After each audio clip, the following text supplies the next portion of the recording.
So back off, okay?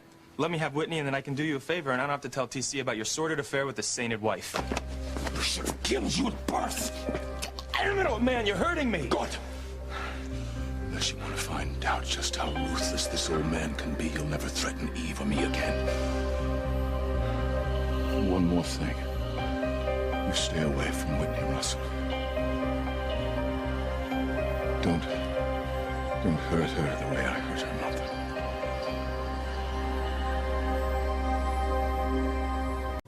You have to stay away from Whitney. I can't have history repeat itself. Whitney's a fine young woman. She doesn't deserve to be destroyed by a crane the way I destroyed her mother. Father, I'm never gonna destroy Whitney. I swear to you, I honestly love her. In your way, I think you do. But you see, I loved Eve, too. We cranes don't love like other people. We taint what's pure. We corrupt what's beautiful, destroy everything around us, especially those we love. Alistair did it to your grandmother, Catherine. I did it to Eve. But you, Fox, you must be strong.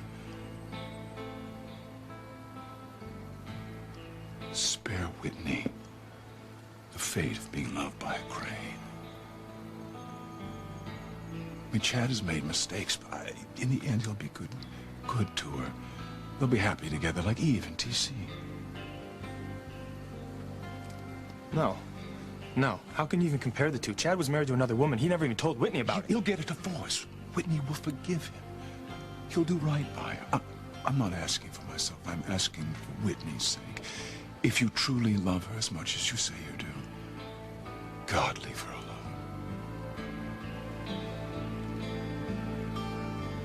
alone. I'm sorry, Father. I hear what you're saying. And for once, I really believe that you're being sincere. Really. Listen to me, I can't leave Whitney alone. I love her. Look, I wasn't plotting to, and I wasn't planning to. It just kind of happened. Dad, I saw her singing at the Harmony Blue Note. I was just swept away. Dear God, this is history repeating itself in the worst possible way. You have to break the cycle, Fox. You have to be stronger than I was. You have to be better than I was. You have to spare Whitney the pain that I caused her mother.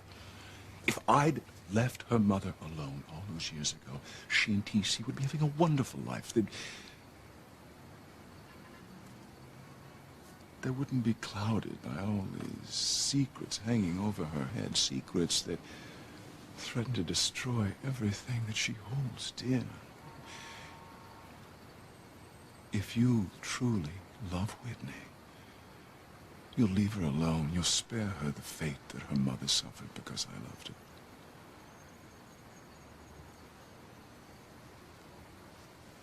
I hear where you're coming from.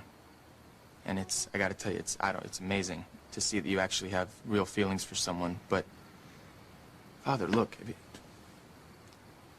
Dr. Eve wouldn't be in the position that she's in right now if you'd have married her when you had the chance. So why didn't you just marry her?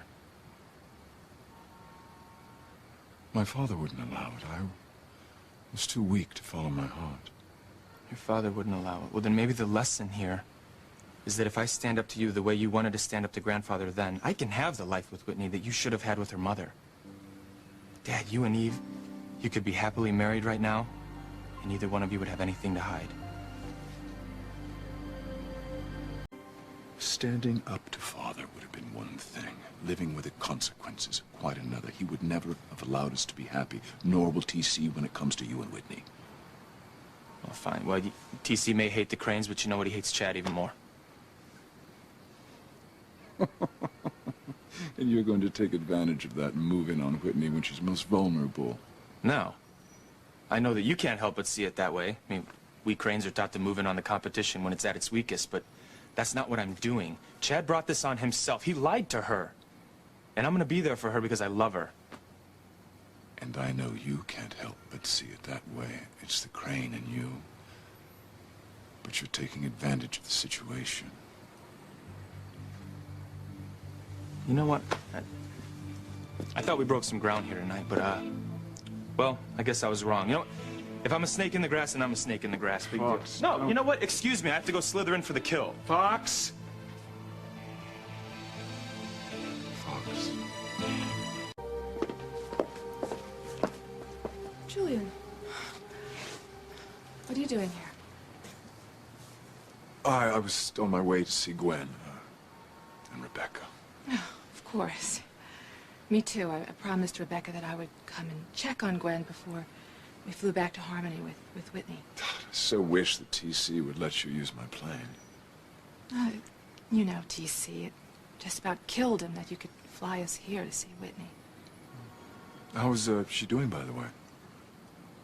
Well, she's still shaken up from this ordeal with Puff Dog and LaToya. That's understandable. Julian, please thank Fox again for me for everything that he did.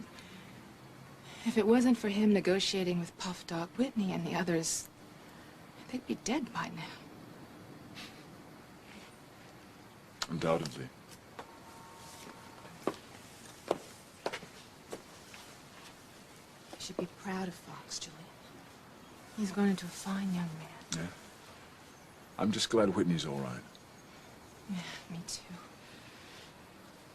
Of course, TC is not going to rest until he has Whitney home in Harmony and away from Chad, who came by, evidently to try and convince Whitney to stay out here and give him another chance. Of course, TC was livid. Just imagine, did Chad make any headway with Whitney? I doubt it. She's still so angry at him for hiding his past. That's the price one pays for keeping secrets. We've kept our secrets for over 20 years.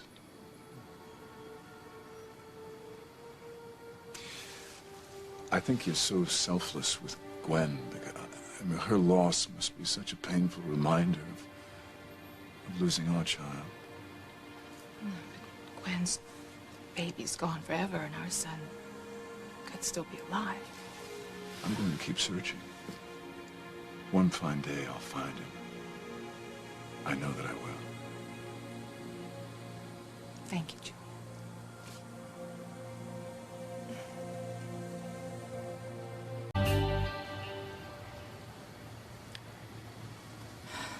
Thank you, Julian, again for the use of your jet and for saving my life. Just be happy. Be happy with TC and your daughters. Because I'm content to love you from afar.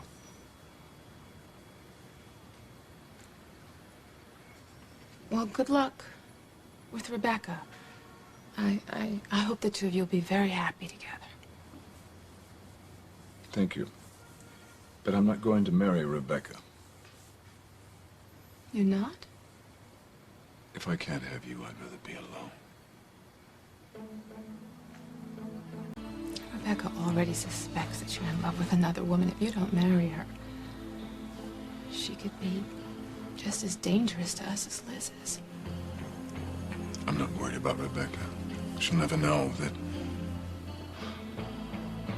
you're the one that I love with all my heart.